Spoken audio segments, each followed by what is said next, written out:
joga pro STF. As movimentações do governo Lula para evitar uma crise com os militares por causa do 8 de janeiro. De olho no furacão. Artigo 34. O programa do ministro Flávio Dino para enfrentar o crime organizado. Às vezes pensam que nós temos uma varinha de condão que se chama intervenção federal. Atrás das grades. Supremo Tribunal Federal condena mais 5 réus por atos golpistas. O ICL Notícias, segunda edição, está no ar.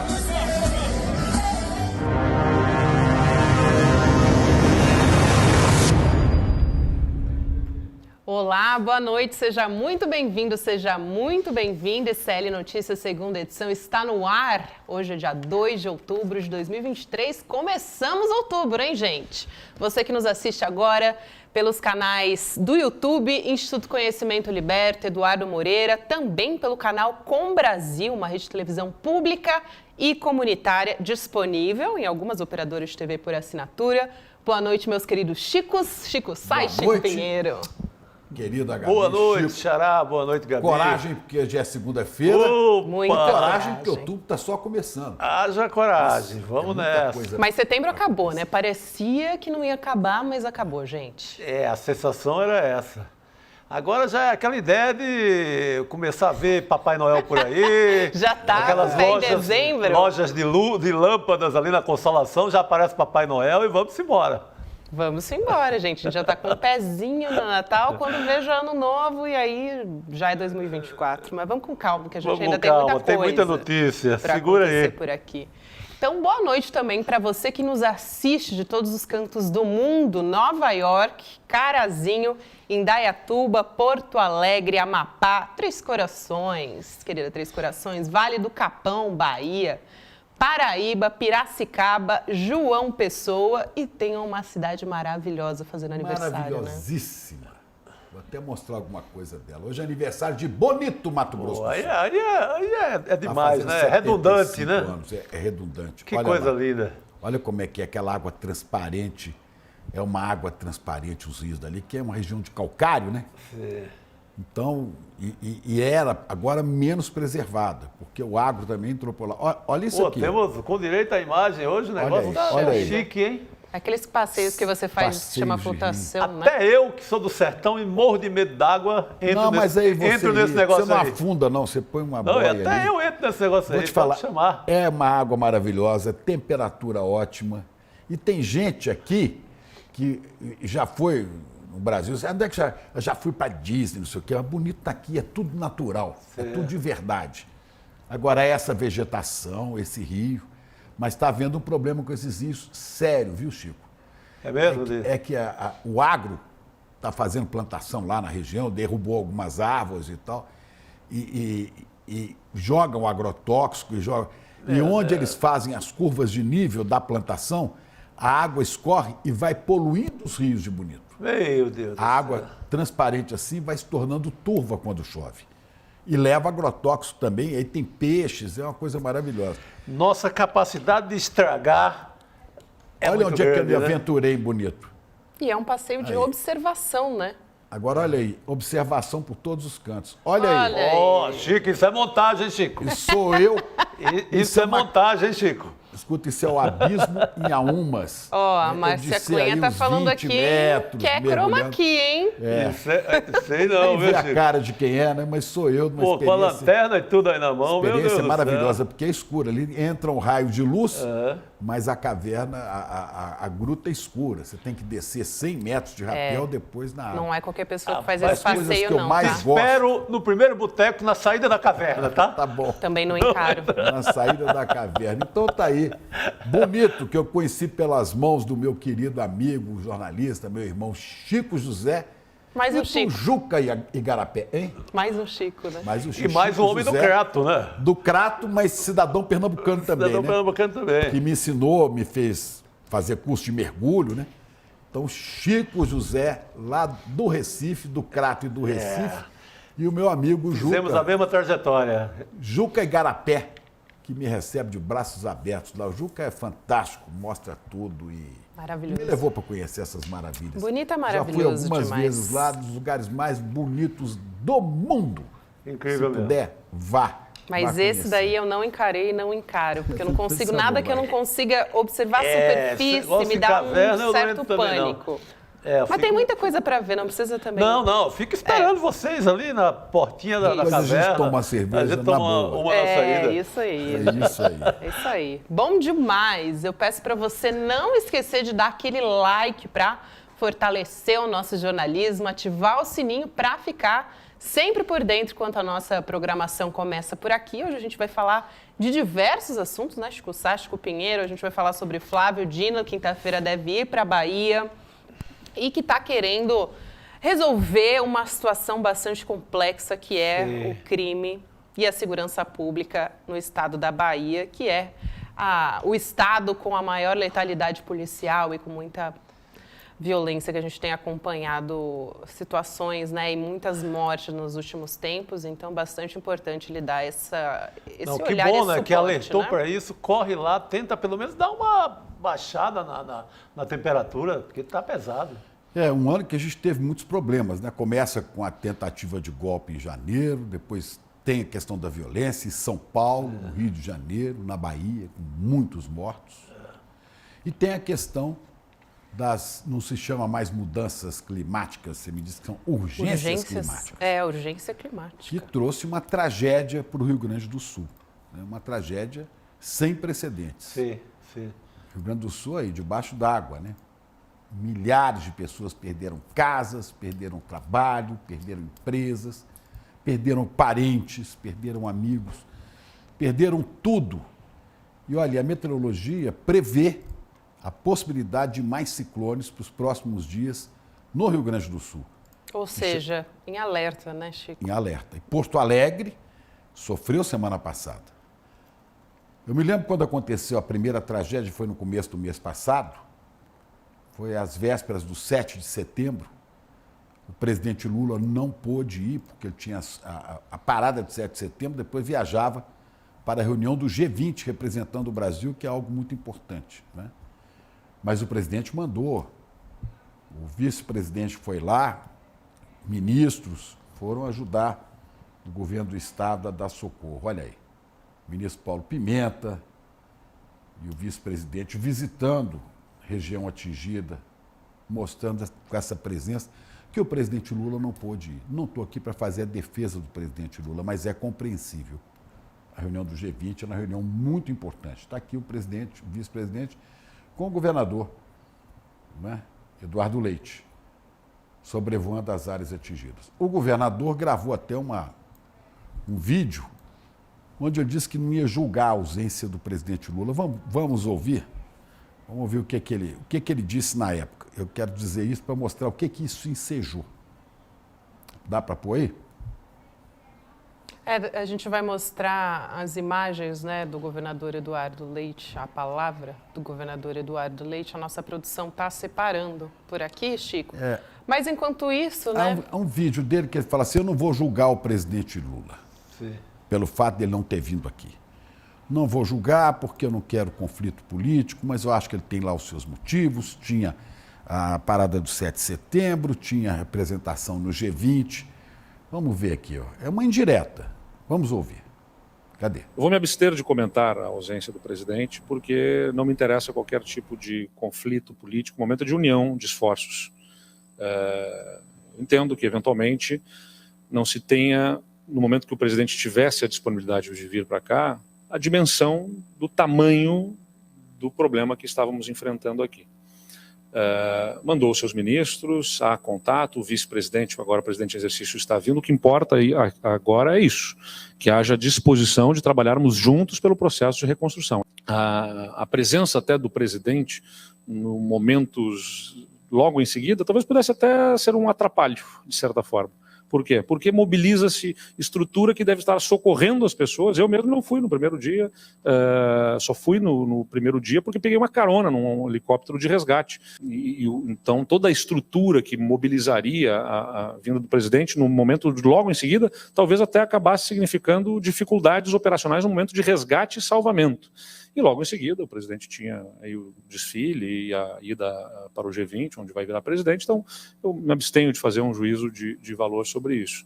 Me interessa trabalhar junto com o governo federal para poder fazer a reconstrução. Olha o que diz o governador Eduardo Leite. Eu me abstenho de fazer qualquer comentário. Não! Ele fez um comentário embutido nisso aqui. Quer dizer, Cheio de maldadezinha, temperando ali, temperando e bem dando porrada. tucanado, E né? dando porrada. Em cima do muro. O presidente Lula está vindo ao G20 para assumir a presidência do grupo dos 20 países, né, mais importantes do mundo. E o presidente foi lá o vice-presidente da República, que até estava, então, no exercício da presidência. Eu me abstenho. Talvez o presidente não tenha dimensão do que aconteceu aqui. O presidente Lula estava informado e tinha dimensão. Tanto que envidou todos os esforços para socorrer a população do Rio Grande do Sul. Eu não vi o candidato que apoiou Eduardo Leite e que ele também, a que ele era ligado, Jair Bolsonaro, quando a Bahia estava submersa, né? Você lembra disso? Eu sei onde ele estava na Baixada Santista, no Guarujá. Estava de jet ski, Andando de jet ski. né? Tirando férias, né? Fazendo motociata, andando de jet ski. Eu não vi esse pessoal criticar. Aliás, ao contrário, aderiram a ele. Agora o Rio Grande do Sul sofreu esta tragédia, principalmente a região mais ao norte de Porto Alegre, né? Mussum, e depois Porto Alegre também, semana passada ficou debaixo d'água, porque o Guaíba subiu como há muito tempo não acontecia, né? E aí estão as pessoas sofrendo até agora, chorando os seus mortos. Agora um vídeo viraliza nesse fim de semana. Viralizou um vídeo nas redes digitais, onde o governador é visto. Olha, o Rio Grande do Sul está esperando mais uma enchente, mais um ciclone. Tomara que não venha. Eduardo Leite vai a show de Ivete Sangalo em São Paulo, em meio à calamidade no Rio Grande do Sul. Vamos ver. Tem um vídeo dele aí. Ele aqui, namorado, festejando.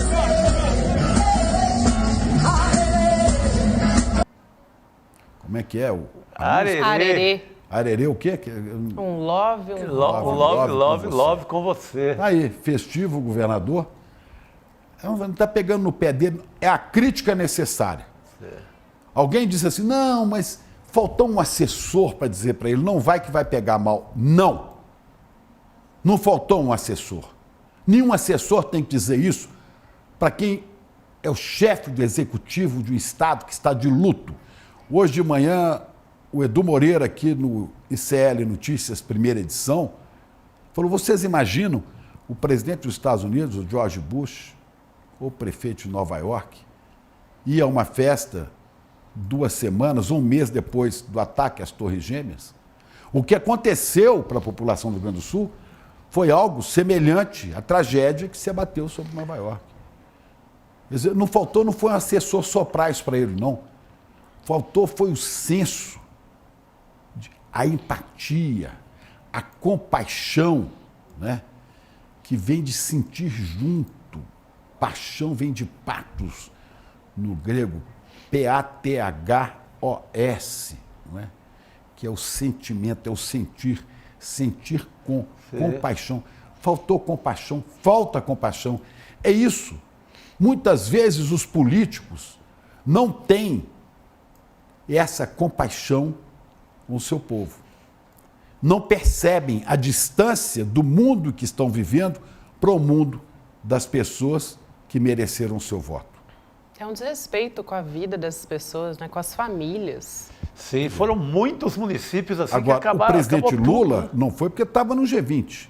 Agora ele veio para o show da Ivete Sangalo, como se a vida tivesse linda e sorridente, quando o Rio Grande do Sul ainda está pagando o sofrimento de tudo aquilo. Cidades destruídas, né? Tem muita coisa que... Semana passada Porto Alegre foi atingida. E talvez essa semana caia mais temporais por lá. Com o Tomara estado que em não. alerta, Está em O alerta. governador deixar o seu estado, mesmo estando em alerta? Não é o espírito de quem tem esse compromisso que os políticos precisam ter com a sua gente, com o seu povo. Tem que sentir junto do povo, né? Um político, para falar de outro gaúcho, eu não consigo, também não iria um show desse, mas eu não consigo imaginar, por exemplo, o outro governador do Rio Grande do Sul, que foi Leonel Brizola, está festejando depois de alguma tragédia no seu estado, porque é uma devoção ao seu povo, né? Semana passada, caíram de pau na ministra Aniele, porque ela foi no avião da FAB a um evento, foi um jogo de futebol aqui em São Paulo, né? Para falar sobre o acordo do Ministério com a CBF, para combater racismo e tal. Eu, pessoalmente, acho que ela errou. Porque erram os ministros quando usam desses privilégios de ter. Ela errou, no meu ponto de vista, mas ela estava dentro do que o protocolo prevê. Ela estava em missão oficial e ela tem direito e não tem. E o protocolo prevê que ela pode requisitar o avião. Mas aí caíram de pau nela, né? Eu não vou dizer que está certa, não. A meu juízo, todos os ministros que tiverem que fazer viagem, tiver avião de carreira à disposição, e entre Rio, São Paulo, Belo Horizonte, Brasília, você tem voos toda hora. Que tomem avião comercial, que se aproximem das pessoas, que vão junto. Agora, isso que nós estamos vendo no Rio Grande do Sul, e esse governador, não é questão de assessor soprar no ouvido, não. É questão de algo que grite dentro dele e fala, não, eu não posso festejar. Eu não posso festejar. Eu sofro com o meu povo. Eu vivo com o meu povo. Eu estou angustiado porque milhares de famílias estão buscando solução para os seus problemas, para a dor que sentiram. E é meu dever caminhar olha junto. o estrago, olha, Chico, as cenas são cidades inteiras destruídas, né? Agora, um love com você. Diante disso, governador Eduardo Leite, cresça politicamente. Seja grande, esteja à altura do povo gaúcho. É isso que eu tinha para dizer. Não é a imagem do governador que eu esperava. Aqui Nem muitas nossa. pessoas Isso. comentando a respeito disso, Valmir Gomes dizendo pura hipocrisia, Sidney dizendo não parece que ele está muito preocupado com as vítimas no Rio Grande do Sul.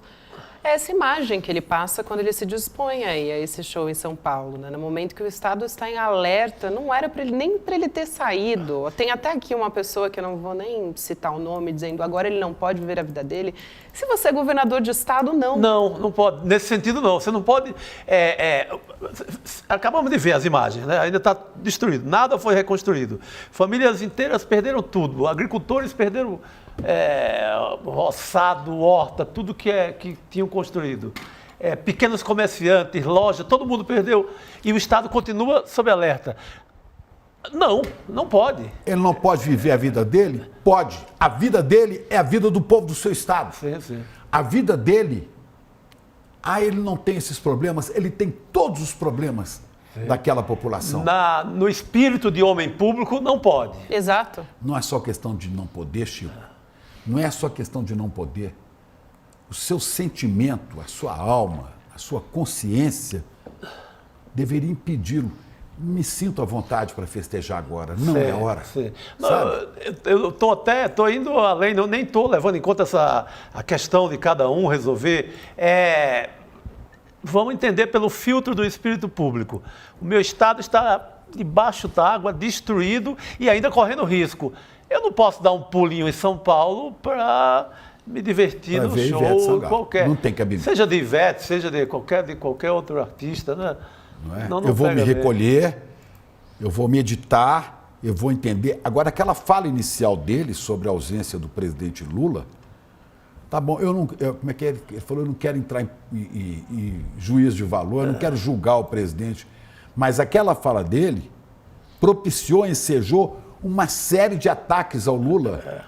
Porque é uma fala muito esperta politicamente, Nas redes né? digitais. É uma fala que insinua, ataca, mas não fecha as portas para qualquer acordo, qualquer contrato, mas você atiça a massa. Você atiça. Bolsonarista caiu de pau no presidente. Você atiça o geral.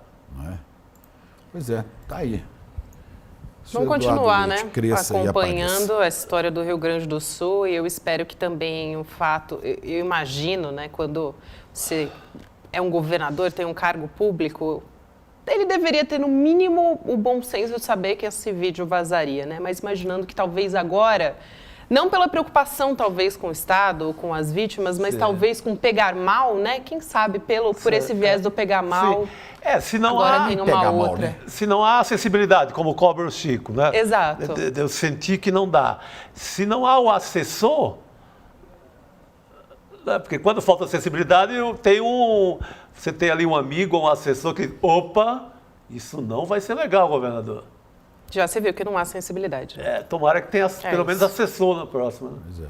Vamos continuar falando sobre os militares no governo federal agora, gente? Depois dessa delação do Mauro Cid, que a gente vem acompanhando, o governo está tentando evitar uma crise com os militares. Parte dessa movimentação teria evitado a convocação do almirante Almir Garnier para a CPMI. De acordo com a delação de Mauro Cid, Garnier teria apoiado um plano de golpe apresentado por Bolsonaro às Forças Armadas. Vamos lembrar dessa história que revelou o Guilherme Amado e também agora a Heloísa Vilela, que está entre nós já, para a gente explicar, entender melhor essa história, né, Elô? Boa noite para você. Que história é essa? Está havendo um acordo entre governo e CPMI para poupar os militares de alta patente?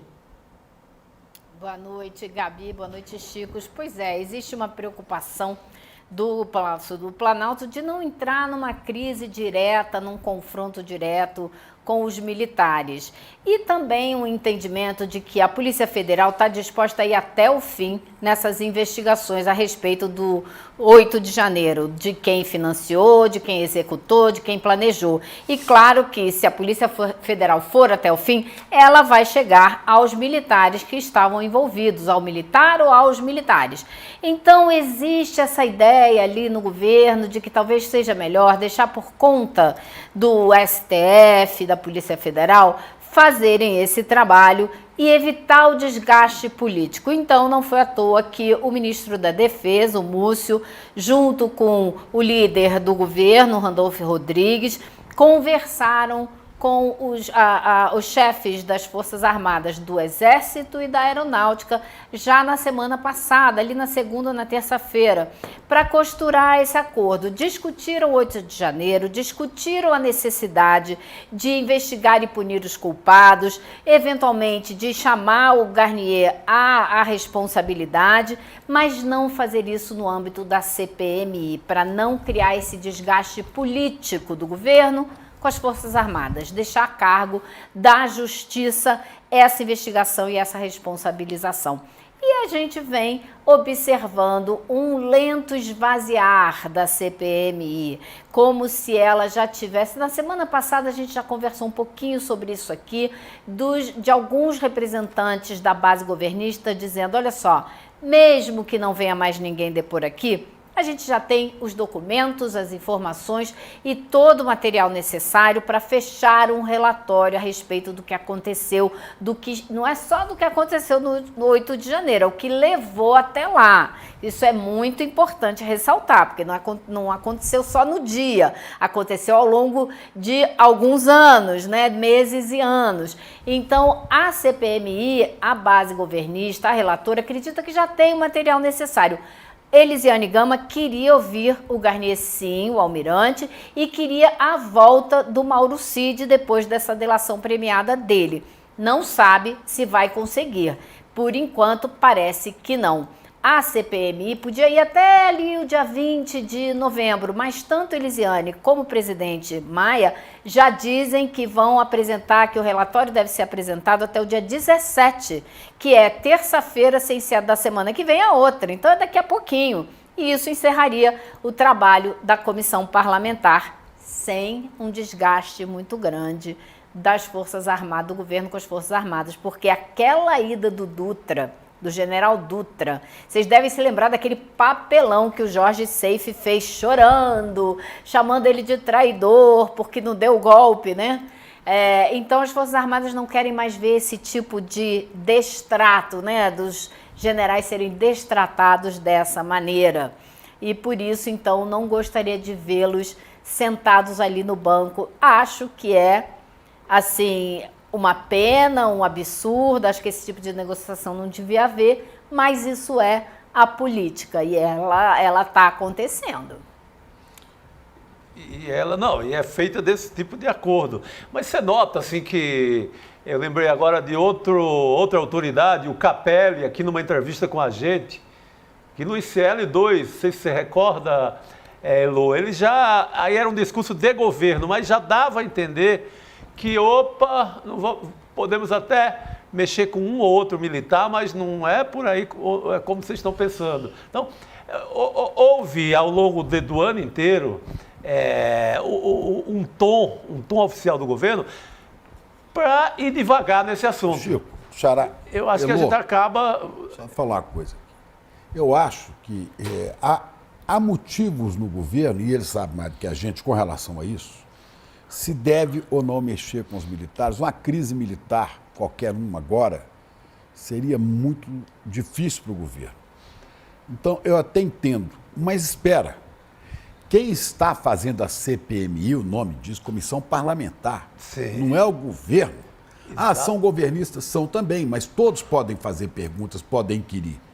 Eu acho que uma comissão criada para investigar os atos tinha que chegar às últimas consequências, tinha que ouvir ouvir o Braga Neto, ouvir o almirante aí, Garnier, Sim. né? Devia ouvir de novo o Mauro Cid, e o Bolsonaro, fazer a cariação. Bolsonaro, por que o Bolsonaro não pode ir lá? Tocou numa figura importantíssima, assim, que é a cariação, teria que ter. Sim, mas a Se comissão disse, é não séria, disse. leva o Bolsonaro. Acho até que o Bolsonaro poderia se fazer de vítima. Isso, Chico, Elô, Gabi, eu acho que isso não seria motivo de grande crise, não, pô. Olha, os caras já estão já falaram à Polícia Federal, já tem delação, Chico, dava para falar sem crise alguma. Fiquei sabendo da CPMI que fizeram um pedido ao presidente da CPMI, o Arthur Maia, dos RIFs, os relatórios de inteligência financeira, do negócio do COAF, de Jair Bolsonaro e de Michele Bolsonaro. Ele não entrega, ele não autoriza, que é para investigar a movimentação financeira nesse período. O deputado Arthur Maia não autoriza. E só autoriza a convocação de militares como Braga Neto, Mauro Cid de novo ou Bolsonaro, se houver unanimidade. Claro que o pessoal bolsonarista nunca vai dar isso. E aí ficam vários gargalos na CPI Sim, também, sim. né? Quer dizer, faltam explicar, ficam pontas soltas, não é, Lô? O Maia decidiu que tem que ter um acordo, tem que ter alguns requerimentos da base governista e alguns requerimentos da oposição, e que se não for assim, ele não vai botar para votação mais nada. E é por isso que fica tudo ali parado, né? Mas a CPMI continua, porque vai ouvir amanhã um dos acusados de financiar o golpe. Porém, eu acho assim que existem duas dimensões totalmente diferentes, né? Que é o trabalho da Justiça e o trabalho do Parlamento. A Justiça é que vai investigar, prender e condenar quem tiver que ser condenado. A CPMI faz o trabalho de educação política, né? De contar para a população o que aconteceu aí, porque às vezes o trabalho da justiça não é tão visível. E é importantíssimo que as pessoas acompanhem e saibam e entendam quem fez o que, quando e onde, né?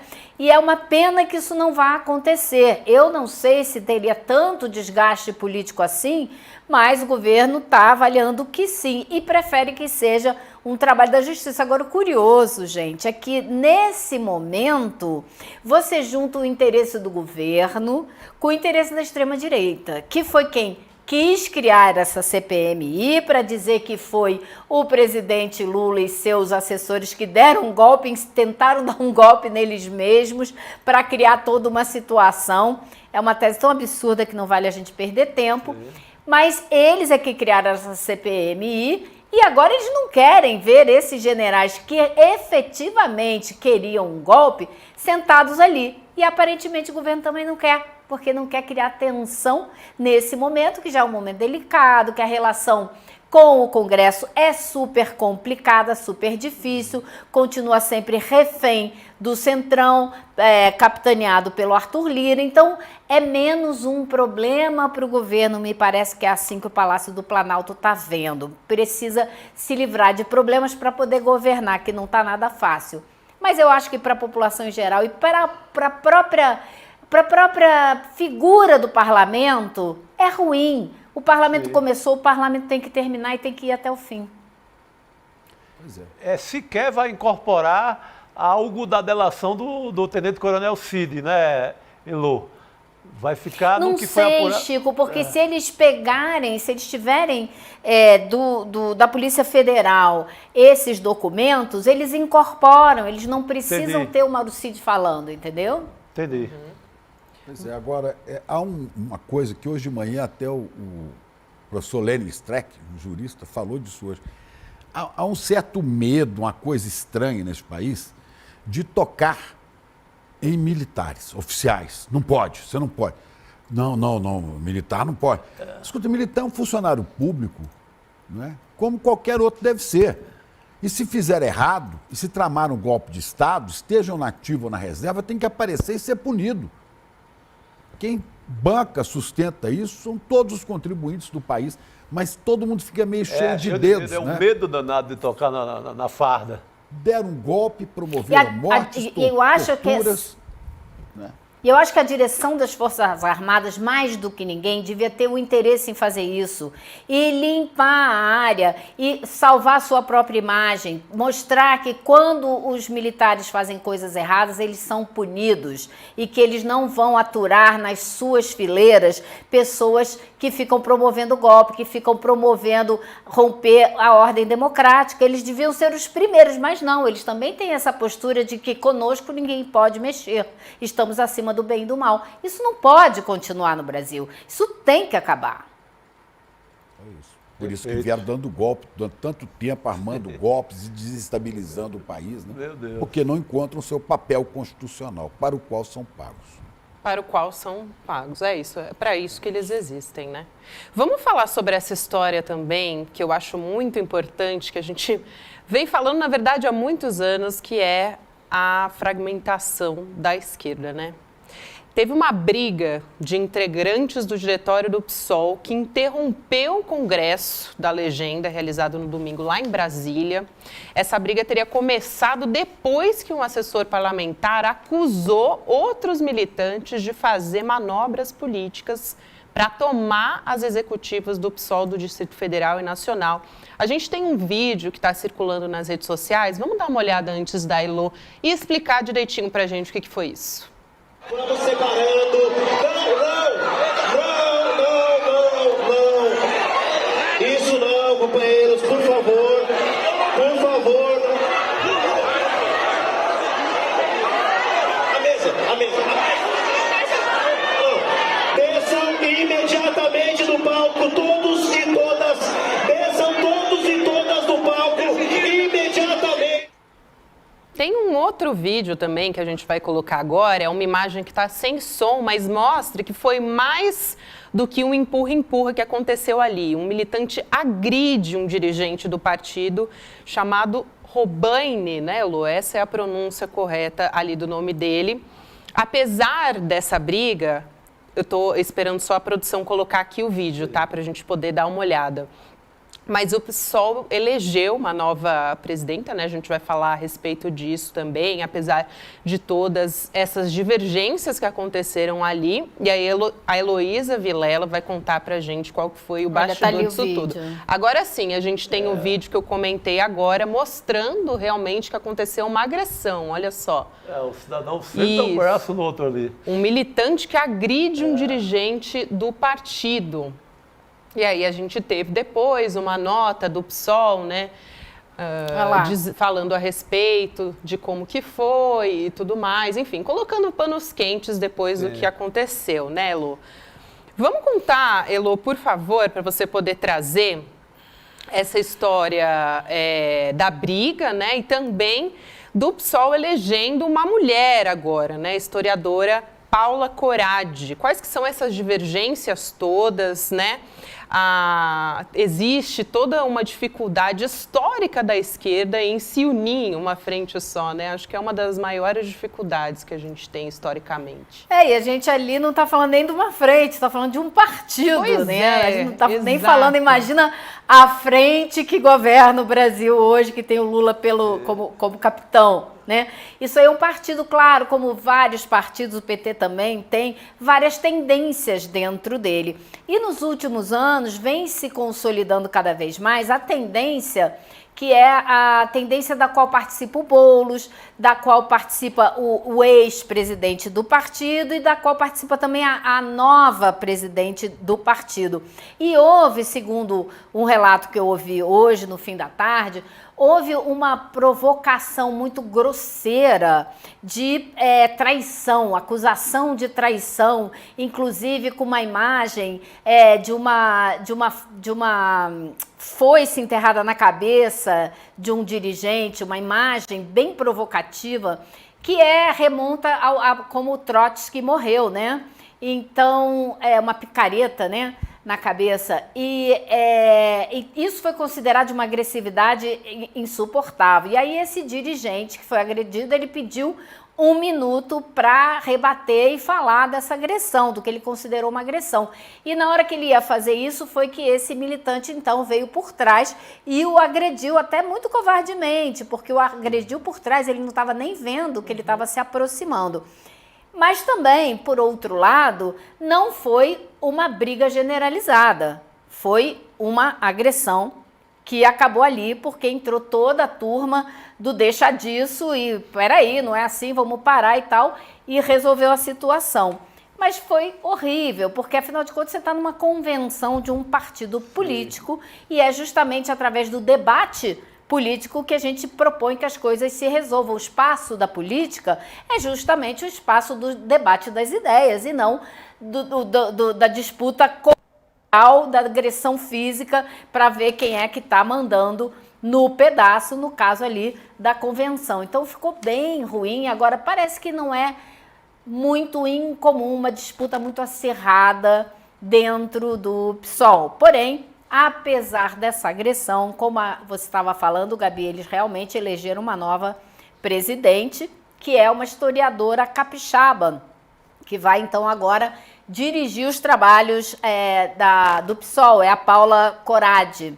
E ela, como eu disse, ela faz parte da mesma turma, da mesma corrente, né, do Boulos, que será candidato à Prefeitura de São Paulo, da corrente do Juliano, não que deixou a presidência, não é da corrente, por exemplo, da Sâmia Bonfim, que é dessa outra corrente, que agora teve aí 30 e poucos % dos votos, enquanto a outra do Juliano teve 67% dos votos. Está se tornando cada vez mais uma corrente majoritária e que é mais a favor desse apoio ao governo do PT, e a outra corrente é mais discorda mais, acha que tem que ser mais oposição do que tem sido. Então é mais ou menos por aí que vai a divergência. Só para colocar aqui, o nome do dirigente que foi agredido é o Roberto Robaina, fazendo então essa correção aqui do nome do dirigente que foi agredido, essas imagens que a gente mostrou e essa história toda que agora a Elo trouxe para a gente, né? Esclarecendo como é que foi isso tudo. A gente tem um histórico, né, de quebradeira pau comer em convenções, assim. Já cobri muitas convenções ou disputas partidárias que o pau come. A direita e a esquerda. A esquerda tem mais divisão, assim, eu cobri encontros do PT que tinham 20 chapas concorrendo. O marxista, submarxista, hipermarxista, socialista, socialista moreno, socialista, super socialista. Só que não precisa chegar às vias de fato, né, como foi aí. Mas acho que ninguém bate, para fazer um rápido histórico de convenções no Brasil, aquele cacete generalizado de uma convenção dos tucanos aqui em São Paulo. Do partido que se dizia muito... Não é? Limpinho, muito limpinho, para usar uma expressão de uma colunista de política do Brasil. E o pau também comeu, terminou gente com bunda de fora na calçada. Essa imagem é maravilhosa, né? Que é uma foto clássica, não sei se a gente tem aí para colocar, mas é um clássico, quebradeira em convenção. É porque a gente acha que com a esquerda pode não acontecer, mas acontece com todos, né? Muito bem lembrado, Chico. Aliás, essa imagem é genial, né? A gente nunca vai conseguir apagar. Olha, Chico Sá, você conseguir juntar cacete generalizado, bunda de fora com disputa política, só Chico realmente Sá, né, acho que só no Brasil, né? A crônica é essa, infelizmente, né, Elô? Mas é porque essa imagem da bunda de fora, digamos assim, na calçada, à luz do sol, exposta, é uma imagem que todo mundo que já andou meia hora na internet já se deparou com essa cena terrível. Não consigo me lembrar. Agora, eu acho que essas discussões são saudáveis, que olha só. Grande imagem, né, gente? Grotesca, né, a cena e tal. Essa foi do PSDB aqui em São Paulo. É difícil. Muito bem lembrado. Divergências são saudáveis, né, pessoal? Divergências são excelentes, discussões são excelentes. Agora, você usar da força física para divergir, seja lá qual for a provocação, não se justifica nunca em lugar nenhum, né?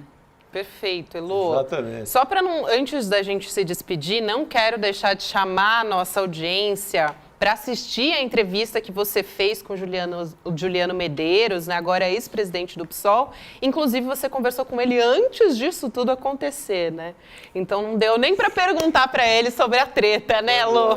Mas, olha, foi uma entrevista muito importante, está na nossa grade de programação do ICL, vale a pena assistir.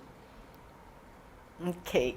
Foi ótimo, ele falou um pouco do papel que ele acha que o PSOL deve ter nessa grande aliança que governa o Brasil hoje, como ele deve se portar, como ele vê várias questões, como o governo está tratando, por exemplo, a indicação para o STF, que ele deveria contemplar, né? Deveria, sim, pensar numa mulher negra para esse lugar, e outras coisas a respeito do perigo do fascismo no mundo inteiro, como a gente deve lidar com isso. Então, foi uma conversa muito boa, muito informativa, muito produtiva. Muito bom, Elô. E lembrando que o Juliano vai ser o coordenador da campanha de Guilherme Boulos à Prefeitura de São Paulo. Isso, é para a gente ficar de olho, né? Ele vai ter muito trabalho, porque não se pode menosprezar o prefeito de São Paulo, que está fazendo, asfaltando a cidade toda de novo. O amigo da onça, né? Você não acha ele muito parecido com o amigo da onça? Aquele personagem do Péricles. Do pernambucano Péricles. Né? Pois é. Não, vai ser uma disputa acirradíssima, né? O grupo que ganhou, que é o grupo do próprio Boulos, é um grupo que tem mais sintonia, mais diálogo com o governo, com o PT. É importante para garantir, de uma maneira mais tranquila, o apoio do presidente Lula na campanha do Boulos. Que é uma promessa de Lula, né? Não vai ser fácil. Ontem nós vimos eleições para os conselhos tutelares. Informações que nós temos é que bolsonaristas, principalmente ligados a seitas neopentecostais, ganharam na maioria das periferias de São Paulo. Ganharam a eleição. Repetiram a eleição de 2022. Mas aí é uma eleição, Chico, que eu acho que a gente está começando a tomar gosto democrático por essa eleição e começando a entender como é importante. Ô Xará, mas a extrema-direita já tomou gosto por isso há muito tempo. E esses caras vão ser cabo eleitoral aí. Está mais organizada. Mas eu acho que a esquerda começou a atentar para essa eleição, porque a eleição que aí está em jogo o zelo pelo ECA, pelo Estatuto da Criança e Adolescente, e é um perigo esse ECA tornado religião na mão de igreja. Não, assim, não, eu acho que não tem que ter igreja nem na direita, nem na esquerda, nem no meio, nem no centro, nem de lado. Estado É um estatuto, é para proteger a criança. Estado laico, como disse. Exatamente, Estado laico, é para proteger a gurizada, a meninada. Mas não é só isso, Chico. Sabe, não é para meter religião onde não deve. Olha, esse pessoal, não se iluda. Esse pessoal vai ser cabo eleitoral nas eleições. Sim, sem a menor dúvida. Tanto para prefeito como para vereadores, vários vão tentar ser inteiramente. vereador, né? E vão ser cabo eleitoral para frente. Sim. Quer dizer, você vê que há uma movimentação nessas bases, né? Sim. Aí de igrejas com extrema direita. Não só aí. A Igreja Universal está reunindo centenas e centenas de PMs de São Paulo para ensinar como é que são os soldados de Cristo, levando para os tempos deles. Que é mais perigoso ainda, imagina, aí já é religião tô te com falando. força de segurança. Aí você para chegar no Talibã é meia hora. Para citar de novo o Brizola, falava que esse é Saudoso o maior Leonel risco. Brizola. Aí. Exato, saudoso Leonel Brizola alertava para isso lá atrás. Profético, E tinha toda a razão. profeta Brizola. É isso. Exato. Elô, a gente vai se despedir agora de você, porque você vai trocar de lugar com o Guga e vamos seguir aqui no nosso ICL Noite segunda edição. Um beijo para você, querida. Boa semana. Bom trabalho. Até amanhã, Boa noite, pessoal. Elô. A gente noite. continua aqui já trazendo as informações a respeito da segurança pública, que a gente pincelou ali no início do programa, porque hoje o ministro da Justiça, Flávio Dino, anunciou um programa de segurança pública para enfrentar as organizações criminosas. Isso em meio a essa crescente onda de violência que a gente comentou na Bahia, estado governado pelo PT, onde 68 pessoas foram mortas em confronto com a polícia só em setembro. Mais de 10 facções do crime atuam na Bahia. Vamos ver o que disse o ministro Flávio Dino. A gente tem essas imagens. Às vezes pensam que nós temos uma varinha de condão que se chama intervenção federal. Amigos, intervenção federal é coisa séria, regrada pela Constituição, artigo 34. Eu não posso acordar de manhã e dizer assim, vamos fazer intervenção federal.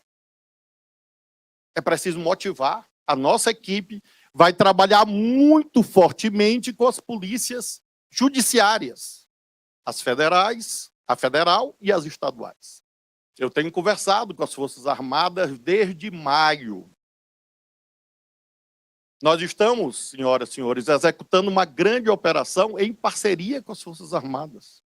Chama a Operação Ágata, que tem produzido bons resultados, e eu quero agradecer às Forças Armadas e ao ministro Múcio. O ministro Flávio Dino ele vem sendo bastante pressionado por supostamente não apresentar resultados na segurança pública. A segurança, eu quero perguntar para o Guga, que já está aqui entre nós, vou dar boa noite para ele, já perguntar de cara, Guga, a segurança pública é o calcanhar de Aquiles da esquerda? A gente ainda está sem o som do Guga, mas está a caminho o som de Guga Noblat, que vai participar com a gente. Liga o seu som. Ele está com o microfone desligado. mutado. Pegamos Guga Noblat no pulo, olha só, hein? Agora ligou. Mas é isso, olha só, Flávio Dino tem uma agenda na Bahia ligada à segurança pública, ele vai para lá nessa quinta-feira. Guga, acho que agora sim, né? Temos o seu som. Vocês estão ouvindo, Guga? Não. Aqui tá muito baixinho, hein, Guga? Eu tô ouvindo baixo? alguma coisinha. Agora sim. Agora temos. Agora temos, Guga. Agora tá bom. Tá alto? Tá ótimo. Tá bom, Maravilha. som. Boa noite para esse trio maravilhoso. Boa noite, Boa querido. noite para essa audiência maravilhosa. Então, essa questão do calcanhar de Aquiles da esquerda, sem dúvida, essa é um dos grandes problemas hoje da esquerda, é essa questão da violência policial. Porque lá na Bahia, que hoje é o exemplo de um estado onde a guerra às drogas, a guerra policial está levando a um número exagerado de morte, é um estado que tem sido governado pela esquerda, pelo PT, mais especificamente nos últimos 16 anos. E a escalada da violência na Bahia está, sim, ligada a ações de governadores petistas. A escalada começa com Jacques Wagner, que criou o BOPE da Bahia, que criou a Patamo da Bahia, criou, portanto, grupos especializados em partir para cima, em coibir a massa, mas são grupos que foram colocados, de policiais especializados, que foram colocados no que ele chamava, inclusive o próprio Jacques Wagner, chamava de guerra às drogas. Ele acabou, portanto, fazendo coro a esse tipo de política populista de enfrentamento a questões como as drogas, como se fosse uma questão puramente punitiva, usando a polícia para ir para cima, para ir para o enfrentamento. O fato é esse. Isso tem, sim, o DNA de governos do PT, do Jacques Wagner, do Rui Costa, na sequência, hoje, do Jerônimo Rodrigues, que é o governador da Bahia. O número de assassinatos provocado pela polícia, dá para chamar de assassinato, tem aumentado a cada ano. O ano passado chegou a quase 1.500 mortos. Então é claro que a política de enfrentamento, essa política populista que a direita é tão criticada por dar coro e por colocar em prática quando toma conta de governos estaduais, a realidade é que isso foi repetido pelo PT na Bahia. E o resultado a gente está vendo agora. E é claro que isso é um calcanhar de Aquiles. Afinal de contas, é um dos pontos que os progressistas e que a esquerda sempre criticou, um dos pontos que sempre foi criticado é tratar essa questão das drogas como uma guerra e não como uma questão de saúde pública, mas foi exatamente o que o PT fez na Bahia. Sim, porque esse discurso, se continuar nessa mesma pegada de guerra às drogas, vão enfiar dinheiro na Bahia a rodo e não vai resolver nada. Eu vi um dado na reportagem, Guga, do Rafael Soares, que é um grande repórter de segurança pública do jornal o Globo. Tem um dado de Jequié, que é campeoníssimo, dentro da campeã Bahia. Jequié é a cidade, assim... As margens da Rio Bahia. Exatamente. A localização, inclusive, Chico, é tida como... ajuda muito o corredor do tráfico, etc. Fica entre Vitória da Conquista e Salvador, né? Feira de Santana, deve dar ali uns 300 quilômetros. Exatamente. Então, de 102 mortes, para você ter ideia, um retrato de 102 mortes que o Rafael pega, olha, o Rafael Soares, ele pega e ele mostra que quase a totalidade, assim, 92 e 102, eram mortes provocadas exatamente por conta dessa expressão guerra às drogas. Tanto morte pela polícia, como de várias facções. Lá tem 8 facções na porradaria no momento. Então, cara, olha, de 100 e pouco, quase 10 ali... brigas cotidianas do dia a dia da cidade, e 90, quase todas, podem ser atribuídas ao que a gente acostumou e banalizou de chamar guerra às drogas. Gente, se não acabar com esse negócio da tal da guerra às drogas... O Chico, está provado que a truculência não resolve o problema da criminalidade. Tanto é que nós tivemos 4 anos de Bolsonaro, que incentivava e dizia para alto e bom som, bandido bom é bandido morto, faz a arma aí. Frequentava academias das polícias militares, ia a formaturas, incentivando a política de morte.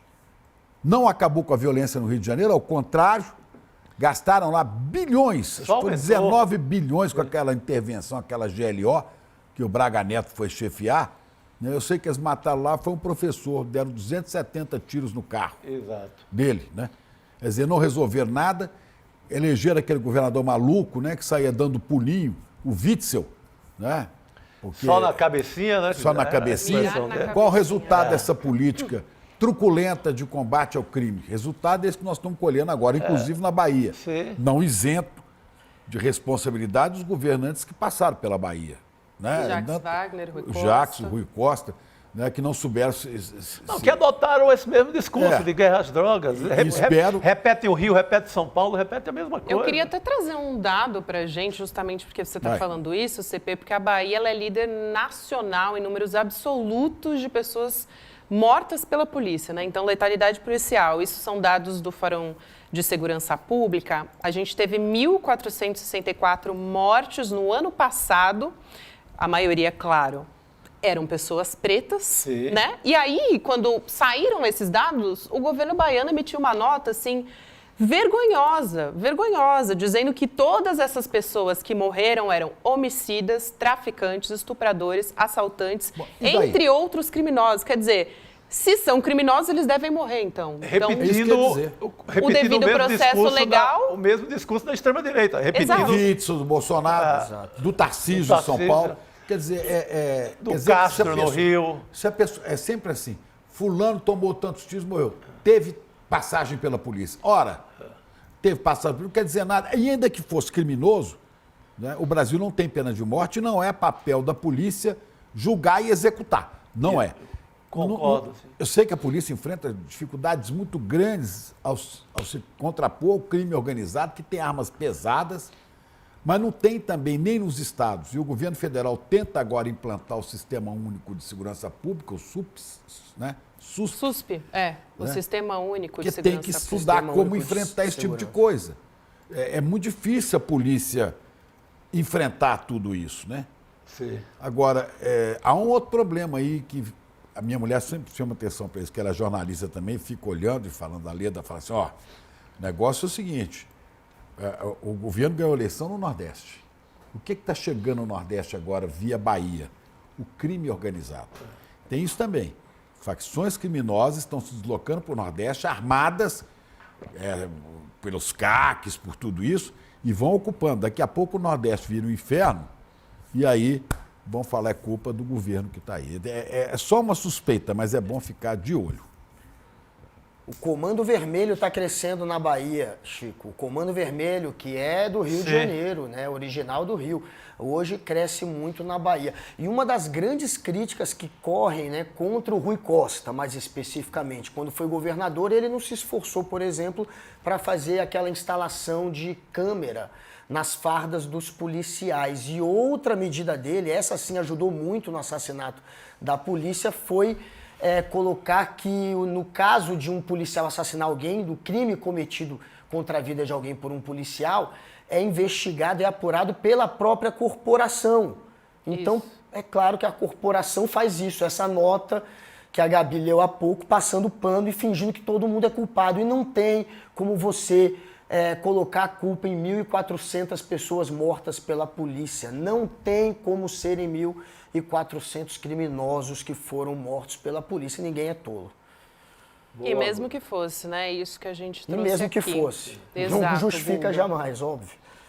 Agora, a gente quer trazer uma outra história aqui do ex-senador do PT, Delcídio do Amaral, um dos delatores da Operação Lava Jato, foi condenado em segunda instância a indenizar o presidente Lula por danos morais. O Tribunal de Justiça de São Paulo determinou que o ex-senador pague R$10 mil por considerar que ele fez falsas acusações ao dizer, em 2016, que Lula tentara obstruir a justiça, ou seja, ele tentou obstruir na acusação, né, interferindo no processo de delação premiada de Nestor Cerveró. Vocês lembram dele? Ex-diretor da Petrobras. O Chico Sá se lembra muito bem dessa história. Agora, R$10 mil, Chico, você acha que é pouco, suficiente? né? É uma multa ali simbólica e tal. Eu creio que o interesse do Lula era mais passar limpo a história do que pegar 5, 10 mil reais que ele deve doar, inclusive a alguma entidade de caridade, como costuma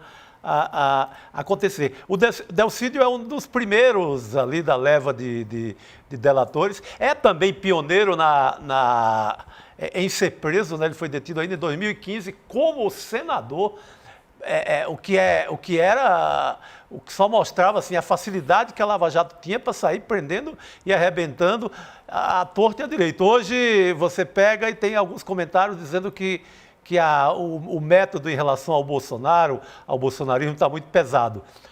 É de quem não tem memória e não lembra da Lava Jato, que sequer precisava de consultar ninguém ou ir pelas vias democráticas. Ia logo na prisão coercitiva, pegava, prendia e arrebentava. E o Delcídio é um dos primeiros a cair nessas arapucas todas. E aí ele, espertamente, ele precisava se livrar e ele joga tudo para cima do Lula, né? Que era a melhor forma de se livrar de qualquer coisa naquela época. Foi o Lula, pronto, solta o homem. E assim ela obteve algumas vantagens, só que agora a Justiça de São Paulo prova que ele estava, no mínimo, muito enganado ou usou mesmo a facilidade que a Lava Jato dava para tentar se livrar do que pesava contra ele. Guga, o que você achou dessa condenação aí em segunda instância e do valor da indenização também, né?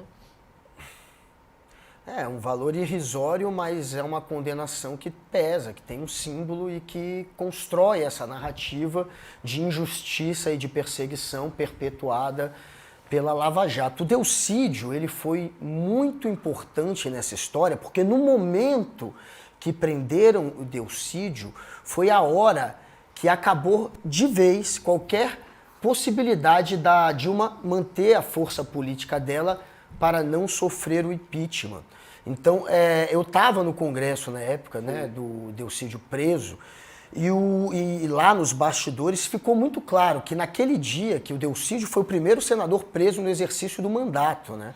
Disseram que ele tinha sido flagrado obstruindo a justiça, a justificativa para prender é só com flagrante no caso. E o Teori Zavascki autorizou o ministro do STF. E no momento que aconteceu isso, ficou no Congresso essa sensação de que acabou. Agora acabou para Dilma, agora sim a Dilma mostrou que não tem mais força política para, de alguma maneira, neutralizar os avanços da Lava Jato. A Lava Jato está forte demais e foi a essa hora que o Romero Jucá, uma parte o Renan continuou ainda com a Dilma, mas uma parte do PMDB que acabou se voltando contra a Dilma, tomou essa decisão nesse dia, no dia da prisão do Delcídio. Foi a hora que eles viram que iam ter que de vez abandonar a Dilma, deixá-la ser tragada pelo impeachment, para usar, como está numa gravação até do Romero Jucá, o PT ele diz isso na gravação,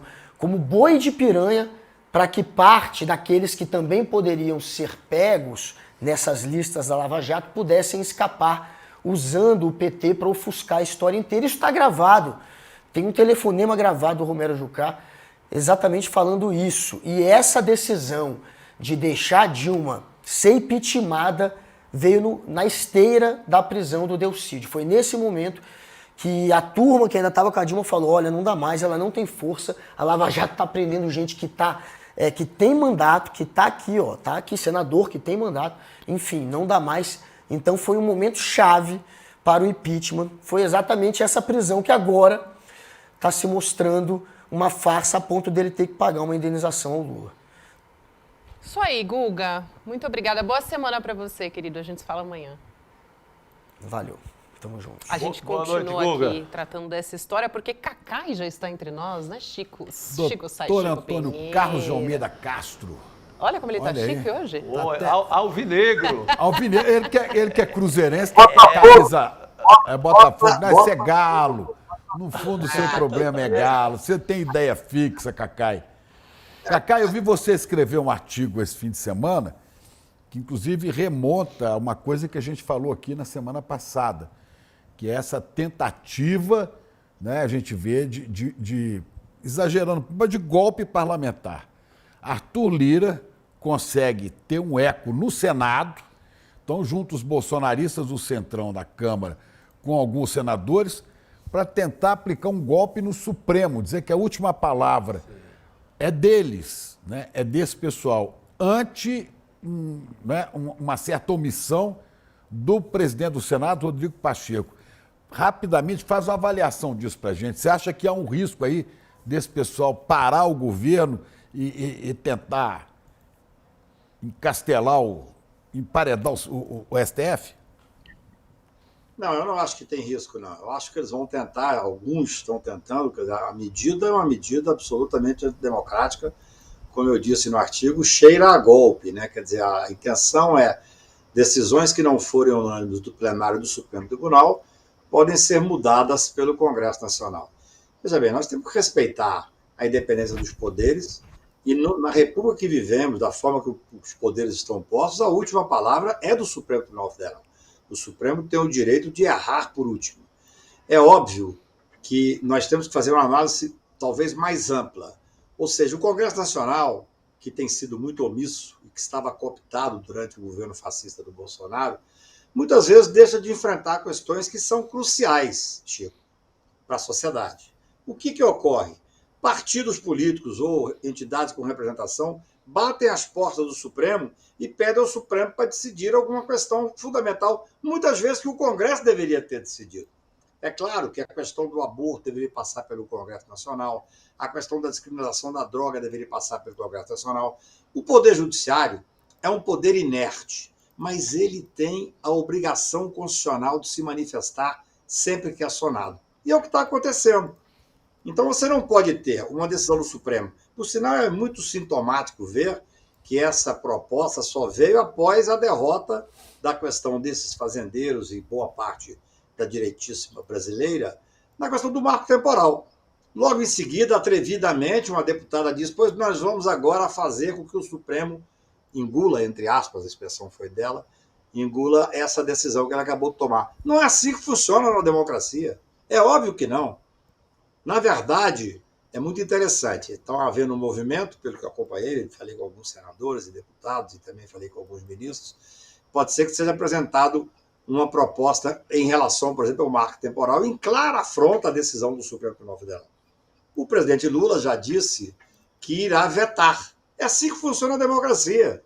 O Congresso vai fazer a lei, o Lula poderá vetar, já disse que vai vetar, e aí você tem que... O Congresso pode derrubar o veto. Mas aí, ironia, viu, Chicos e Gabi? A ironia é o seguinte: se derruba o veto, tendo uma maioria expressiva, algum partido certamente irá bater as portas do Supremo para dizer da inconstitucionalidade. E o Supremo Tribunal, por coerência, vai dizer da inconstitucionalidade. Quer dizer, então, essa é uma tensão de forças que não interessa a ninguém. Eu acho que é hora, sem sombra de dúvida, do Supremo fazer uma autocontenção em algumas questões. O presidente Barroso falou disso quando da posse na presidência do Supremo, mas o Supremo vai ter que enfrentar, e a ministra Rosa Weber fez várias pautas importantíssimas no final, vai ter que enfrentar uma série de questões importantes para a sociedade. Por exemplo, eu fiquei quase estarrecido quando o nosso presidente Rodrigo Pacheco, que acabou de aparecer aqui agora na tela, ele vem dizer que quer apresentar uma proposta, se é isso, eu não ouvi dele, não falei com ele, mas está na imprensa, para a criminalização total das drogas no Brasil. Quer dizer, na contramão absurda, inclusive do discurso do ministro Barroso, que muito corajosamente e muito acertadamente diz que isso tem que ser enfrentado, porque dos 800 mil presos que estão nesses presídios absolutamente medievais que existem no Brasil, boa parte, talvez a metade, seja de meninos que não deveriam estar lá. São pretos, pessoas pobres, pessoas que foram pegos com quantidade ínfima de maconha e que está preso para quê? Para servir de mão de obra para o crime organizado. Nós temos que discutir com seriedade a questão das drogas no Brasil. Mas ao fazer isso, Cacai, o Pacheco faz média com a bancada da extrema-direita, com esse pessoal meio apavorado, meio tarado com combate a tudo. Porque o Supremo também não está inventando nada. A Constituição já prevê que você não pode prender uma pessoa que tem droga e para consumo próprio. Traficante, sim. O que o Supremo está querendo fazer, o ministro Barroso explicou isso muito nitidamente agora na posse dele. Ele falou disso na primeira entrevista que deu, que a quantidade que vai criminalizar, vai dizer se isso aqui é tráfico ou não. Tem que estabelecer essa quantidade, coisa que o Congresso não fez. Porque hoje quem decide é o policial, né, Chico? O policial decide assim. Se o sujeito é preto e pobre, o jovem, e tiver com uma bituca lá de maconha, cana nele. Claro. Agora, se o cara tiver uma trouxa com 200 gramas de maconha e for morador de bairro chique, branco, no carro importado... Não pega nada. Não, isso é para consumo, deixa ele. Ou se prender, o pai liga para o juiz e fala: pegaram meu filho. E o resultado disso tudo a gente acabou de falar, quando falou da estatística da Bahia, do Rio de Janeiro, prisões lotadas. O maior problema que nós temos no Brasil hoje é, o ministro Barroso também disse que vai enfrentar essa questão, que é a questão das prisões, da população carcerária enorme, não é? Ô Chico, quando eu fiz a DC 43, para discutir a presunção de inocência, que foi a ação que, ao fim e ao cabo, determinou a liberdade do Lula e de tantos outros, a minha preocupação à época, o Lula não era nem sequer processado, a minha preocupação era 100% com o sistema carcerário brasileiro. É uma vergonha. O Supremo Tribunal já declarou o estado de coisa inconstitucional dos presídios brasileiros, mas não teve efeito nenhum. O ministro Barroso vai trazer essa discussão, disse inclusive que deverá trazer na primeira sessão dele como presidente, que é uma questão importantíssima, mas nós temos que dar efetividade. Se nós fizéssemos cumprir a lei de execução penal no Brasil, já seria um grande avanço. A lei existe, ela não é cumprida. Isso que você está vendo aí, isso é um crime. É uma vergonha a sociedade brasileira saber que perto de onde nós moramos existem prisões como essa, e até piores, se é que pode ser pior do que isso que a gente está vendo. Então, esse é um ponto importantíssimo. Se você descriminaliza boa parte das drogas, eu sou favorável à descriminalização total. A única forma de enfrentar o tráfico é a descriminalização das drogas. Mas vamos lá. Se você coloca uma quantia X e descriminaliza parte das drogas, certamente você vai estar encantoando o traficante e tirando dos presídios essa quantidade enorme de meninos invisíveis, negros, pobres, que sem sombra de dúvida vão para lá para servir às grandes organizações criminosas. Quer dizer, isso tem que ser revisto. Eu espero que o Supremo Tribunal tenha coragem de fazer esse enfrentamento. O Brasil é um país muito, muito desigual, muito triste, porque você tem um Congresso omisso, Congresso que era cooptado até parte do governo Bolsonaro, boa parte do Congresso cooptado, e um Congresso omisso, e que de repente quer se insurgir de uma forma, com todas as vênias, de uma forma quase leviana. Acabou de julgar o marco temporal no plenário do Supremo, em vez de respeitar a institucionalidade, respeitar a independência dos poderes, há uma proposta de simplesmente fazer um certo enfrentamento, uma afronta ao Supremo Tribunal.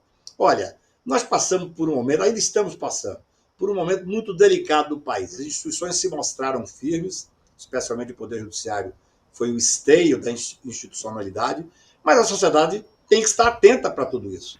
Não é possível que nós vivamos essa tensão permanente agora entre parte do Congresso. O Congresso e o Executivo viverem em tensão, Chico.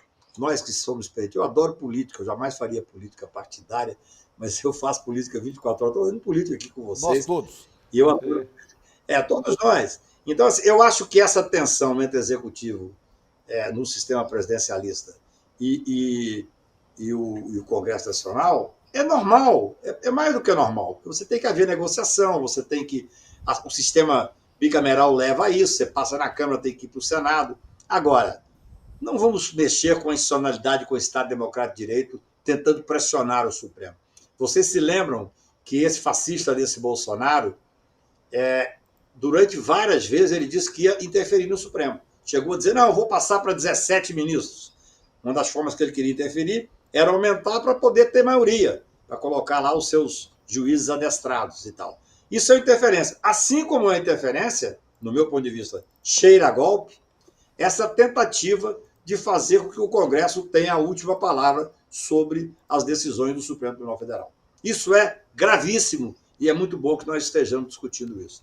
É grave, Cacá, e eu quero trazer um outro assunto aqui, porque a gente quer muito te ouvir a respeito de Sérgio Moro, né, das denúncias do ex-deputado Tony Garcia, ele que foi delator na investigação do extinto consórcio Garibaldi, lá em 2004, e disse que foi orientado por Sérgio Moro a gravar conversas com juízes. Hoje, a gente teve documentos revelados pela Daniela Lima, jornalista da Globo News, do G1, mostrando que o Moro conduziu pessoalmente uma série de interrogatórios que tinham como alvo o ministro do Superior Tribunal de Justiça e também desembargadores lá do Paraná, e todas essas autoridades legalmente não poderiam ter sido alvo de apuração na primeira instância onde Moro atuava nessa época.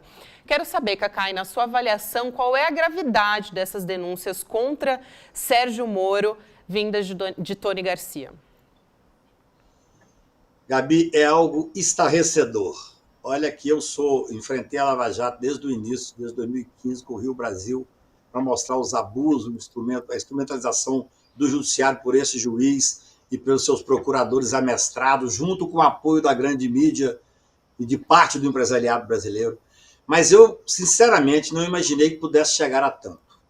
Porque esse documento que o Tony Garcia, eu tenho até falado com o Tony, eu não acompanho muito de perto, mas tenho falado e tenho lido, ele me disse que amanhã será ainda apresentado outras provas gravíssimas contra esse juiz, ex-juiz, porque a gravidade do que nós estamos tratando é algo, assim, eu que sou advogado, que disse já há muitos anos que o Instituto da Delação foi estuprado pela organização criminosa que se montou lá em Curitiba, através da Operação Lava Jato e o seu juiz e os procuradores amestrados, mesmo assim eu estou estarrecido, porque foi feito um documento com 30 obrigações que o delator tinha que fazer. É contrário a qualquer hipótese de você discutir sobre delação. Inclusive, tinha gente infiltrada para fazer investigação contra pessoas que tinham foro. Veja bem, há muitos anos eu digo que o Moro tinha uma espécie de uma jurisdição nacional. Ele escolhia os casos que ele queria. Eu pergunto, por que o sítio de Atibaia foi julgado em Curitiba? Porque ele queria pegar o Lula. Por que o triplex de Guarujá foi julgado em Curitiba? Porque ele queria pegar o Lula, ele escolhia os casos.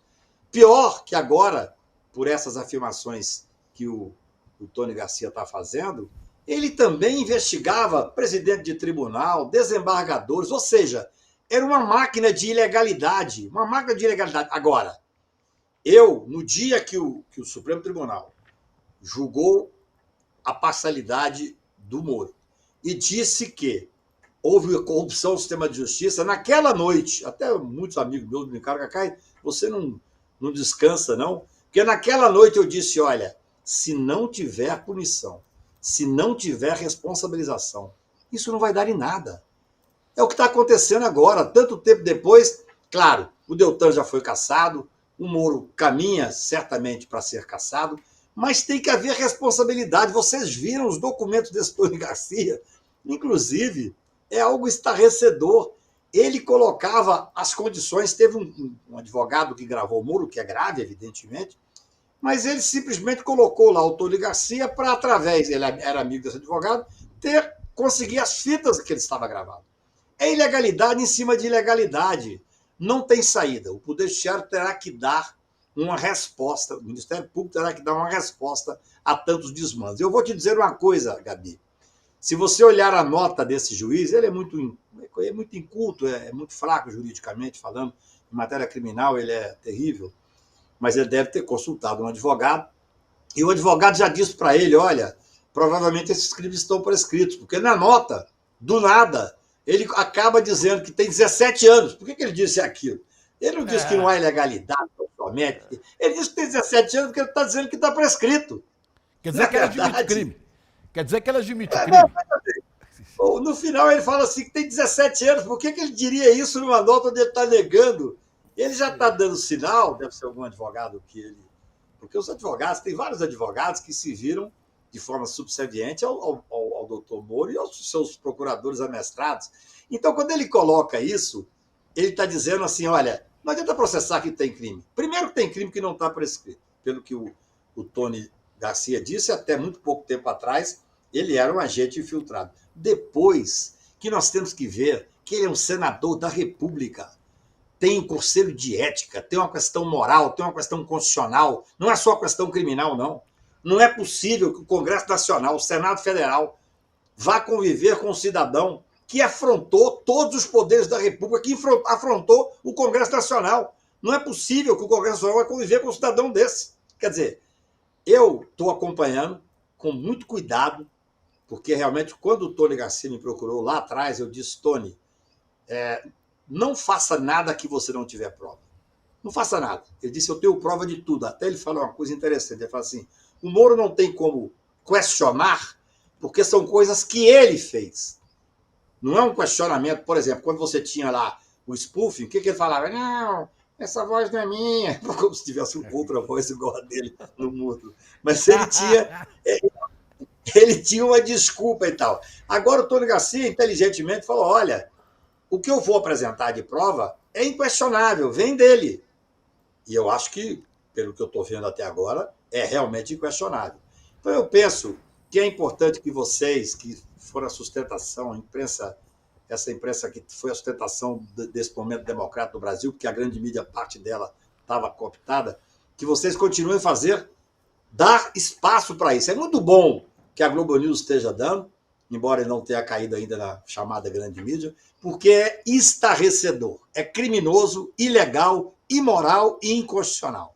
Só lembrando, Cacá, e vou te passar também, Chico, que o nosso colega, jornalista Joaquim Carvalho, já deu há alguns meses, revelou essa história do Tony Garcia, e agora essas novidades são os documentos que foram revelados pela Daniela Lima. Vamos ver o que disse Sérgio Moro? Olha aqui, Moro respondeu no Twitter. Moro respondeu no Twitter, veja só. Logo, Sérgio Moro, que era fonte privilegiadíssima da Rede Globo. Quase sócio. Porque é o seguinte, também, e eu não estou passando pano para jornalista, não. Mas eu tinha colegas que ficavam muito impressionados. Pois o juiz federal, que está cuidando de um caso desse tamanho, passa essa informação, claro que o cara acaba acreditando. Podia haver outros interesses, mas ele fez essa conexão, passava coisas com exclusividade para a Globo, e agora ele de sócio virou inimigo, porque agora o G1 é o portal da Globo. O G1 reverbera as mentiras de um criminoso condenado, Tony Garcia, para fabricar um falso escândalo sobre supostos fatos de 2004 e 2005, ou seja, de quase 20 anos atrás. Aí é a aposta dele, olha a aposta dele que o Cacá aí coloca. Né? As investigações conduzidas pelo Ministério Público Federal e executadas pela Polícia Federal foram sobre tráfico de influência e escuta ilegal e resultaram em condenações de advogado por esses crimes e que foram proferidas por outro juiz. Nenhum juiz ou magistrado do TRF4, STJ ou de qualquer outra corte foi investigado com minha autorização. A inexistência de gravações de magistrados ou de medidas investigatórias contra eles é, aliás, reveladora da farsa do notório mentiroso. É isso, Cacá. Chico, sabe quantos anos ele passou em conluio com esse que ele acusa de criminoso, mentiroso, etc.? 14 anos de relacionamento, aliás, com requintes de... Relação estável íntima. Com requintes de tortura. Um casamento com tortura, porque ele obrigava. Íntima, que o Tony Garcia disse que ele andava com o gravador. Sim. E tudo que ele falava era gravado para o Moro conferir se ele estava cumprindo. E pegava a lista das 30 obrigações e dizia, essa você não cumpriu, volte lá. E era essa uma coisa interessante, que ele começa dizendo assim, é um mentiroso condenado. É muito interessante, porque lá atrás, quando ele pressionava as pessoas para delatar, que as pessoas delatavam, muitas vezes a imprensa falava, mas ele tem credibilidade? Ele é um criminoso, ele fala, todo delator é um criminoso, então ele entra em contradições. Eu vou te dizer, eu não gosto de ver ninguém cair em desgraça, não. Mas eu vou contar uma história, se você me permitir, rapidinho. Eu sou do interior de Minas, por favor. Eu sou lá de Patos de Minas. Lá em Patos de Minas, toda cidade do interior tem uns bêbados que andam na rua, umas pessoas meio alocadas e tal. E lá tinha um gaúcho e um baiano. E eles viviam prometendo se matar na rua e tal e tal. Aí um dia apareceu morto o gaúcho. A polícia não teve dúvida, foi lá e prendeu o baiano. E o baiano foi à frente do juiz, o juiz perguntou, você matou o fulano? E ele disse assim, doutor, achar bom é crime. Aí o juiz perguntou, como assim? Ele falou assim, não, matar eu não matei não, mas achei bom demais ele ter morrido. Então, a sociedade brasileira pode não achar bom que ninguém enfrente um problema como esse, mas é nada mais merecido. O que ele fala, as notas dele são contrárias de tudo, agora já está escondendo na prescrição. Olha, o Brasil tem que ser passado a limpo. Se não, o Poder Judiciário, o Ministério Público, a imprensa independente e a sociedade não fizer um enfrentamento seríssimo do que está vindo à tona, nós não teremos avançado. Nós ficaremos sempre patinando, porque não adianta apenas fazer um apontamento. É necessário responsabilizar. Claro, dando a esse cidadão e aos seus asseclas e aos seus procuradores amestrados aquilo que eles não deram durante a Lava Jato. O amplo direito de defesa, o devido processo legal e todos os direitos constitucionais. O Cacá pode ter certeza que a nossa parte a gente está fazendo. A gente não dá trégua, né? O tempo inteiro. Não, já está na Globo News, né? A Daniela já levou para a Globo News. Daqui a pouco, quem sabe, um dia, por milagre, aparece na TV aberta. e aos pouquinhos vai se avançando, né? Nós temos colegas, fica parecendo que eu defendo o Globo, mas a gente tem colega, eu trabalhei lá há muitos anos. Eu nunca embarquei nessa história não, viu, Cacá? Agora, a gente tem colegas que embarcaram nessa. Agora, eu acredito realmente que essas pessoas acreditavam que era, sabe, que era sério. Não acredito que esses colegas faziam isso assim. Vamos... Claro que podia achar bom o PT se ferrar, o Lula se ferrar, mas eles acreditavam. Descobrimos a corrupção do planeta. E tem um detalhe, né, Chico? A gente também tem que ter muito cuidado, porque se o cidadão tem um furo, ele tem a obrigação de dar. Claro, então, você imagina.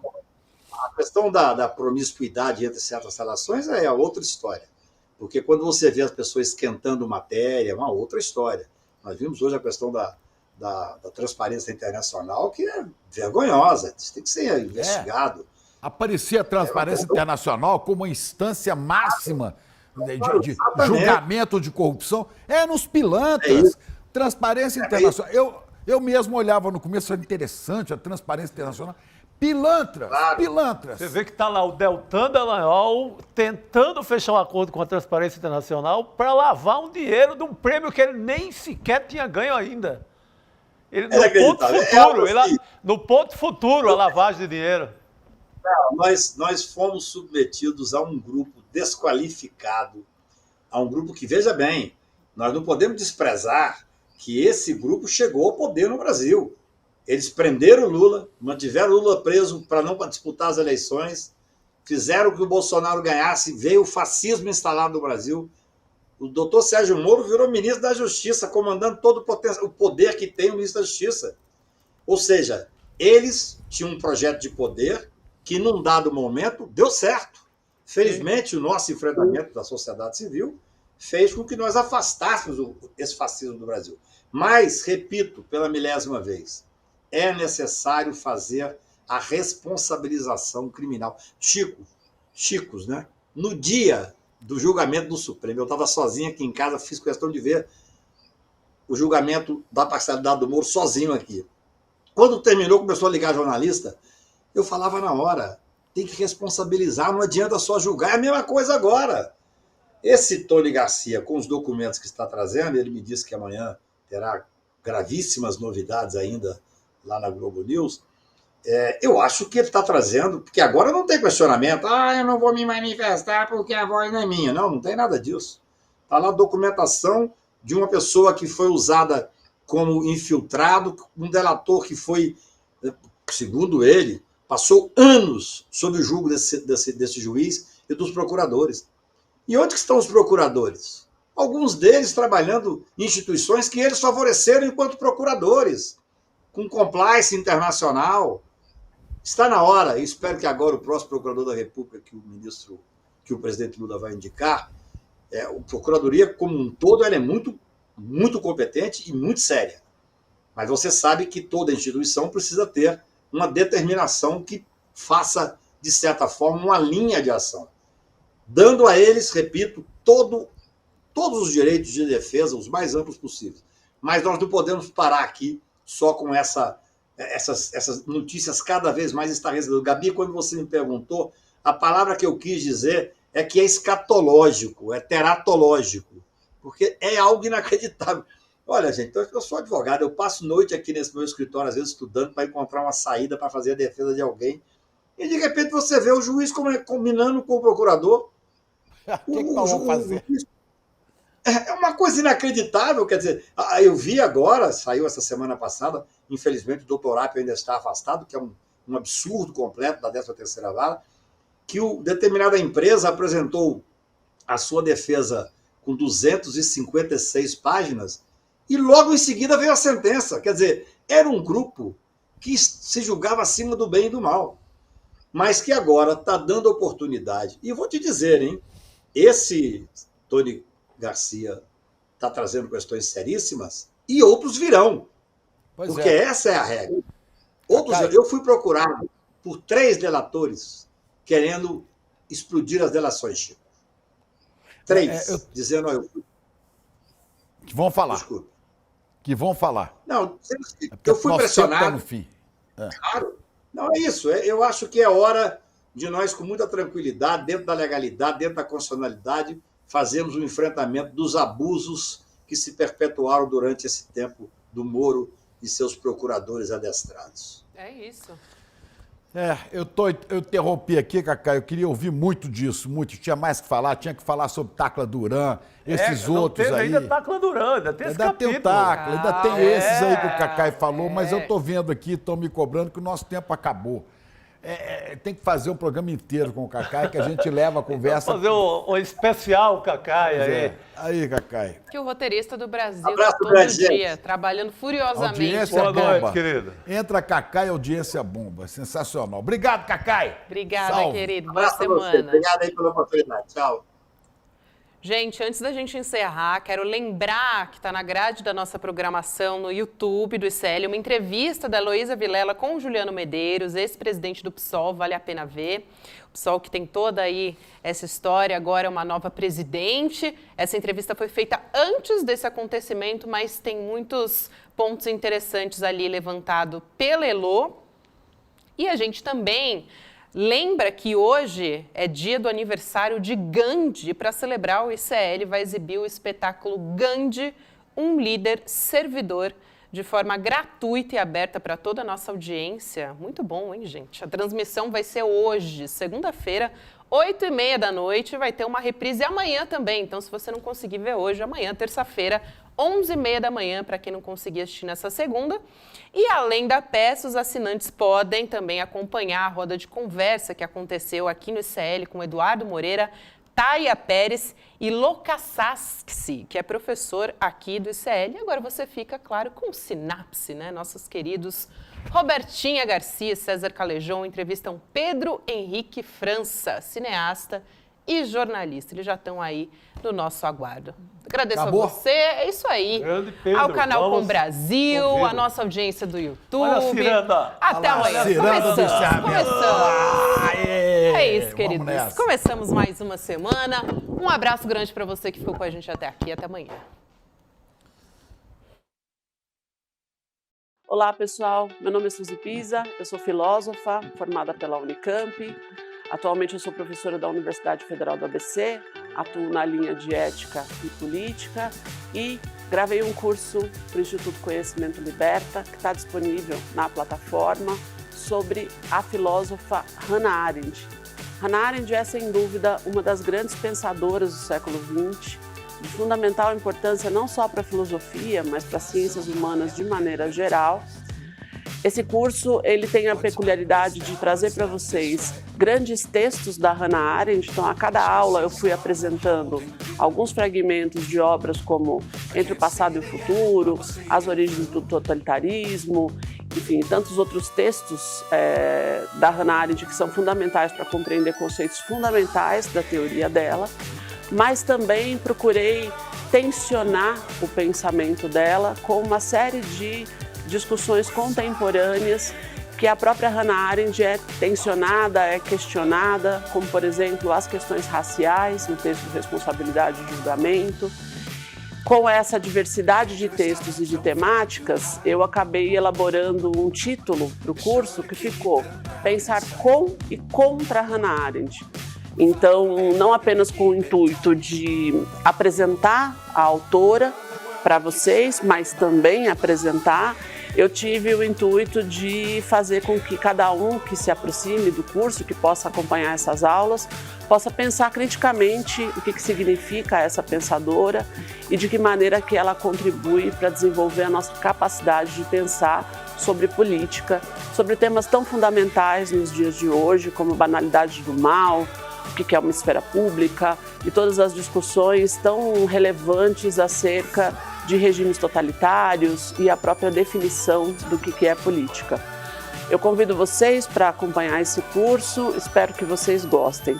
Além do meu curso, tem mais de 200 cursos na plataforma do ICL, cursos de altíssima qualidade, com grandes professoras e grandes professores, grandes intelectuais brasileiros. Eu tenho certeza que cada um de vocês que acessar a plataforma vai ter bastante coisa para aprender.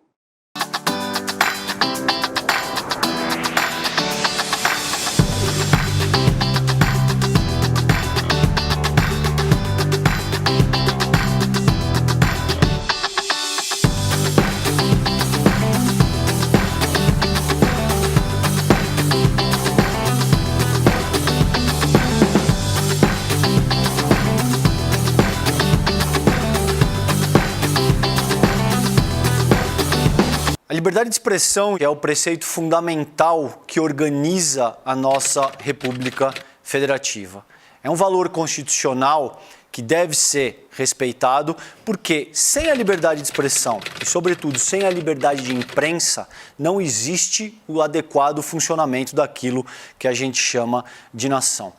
Contudo, ao longo dos últimos anos, sobretudo sob a égide do bolsonarismo, as pessoas passaram a confundir liberdade de expressão com a liberdade de praticar crimes. A liberdade de expressão, ela não compreende a prática de crimes.